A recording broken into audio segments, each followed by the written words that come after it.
ఈరోజు నువ్వు ఏ పని మీద బయటికి వెళ్తున్నావు, ఏ ఉద్దేశాలు నెరవేర్చబడాలని కోరుకుంటున్నావు, ఏ సంగతులు జరగాలని చాలా పట్టుదలగా దేవుని సల ప్రార్థన చేస్తున్నావు. వివాహం కోసమా, బిడ్డల కోసమా, ఉద్యోగంలో సఫలత కోసమా, ఒకవేళ ఇంటర్వ్యూ అటెండ్ అవుతున్నావా, ఏదైనా ఒక అమెరికాలోనో లేదా ఇంగ్లాండ్లోనో కెనడాలోనో ఒక స్టూడెంట్ వీసా కోసం ఈరోజు నువ్వు వెళ్తున్నావా?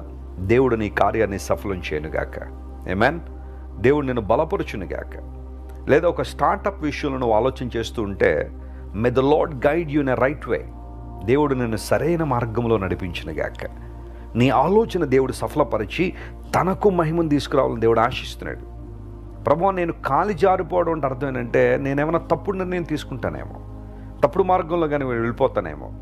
కానీ అలాంటి సందర్భంలో నీ కృప నన్ను మరలా రైట్ ట్రాక్లో నడిపిస్తూ ఉంది, నన్ను బలపరుస్తుంది. ప్రభువా, ఈరోజు ఈ వాగ్దానం క్లెయిమ్ చేసిన ప్రభువుని స్తుతిస్తారా?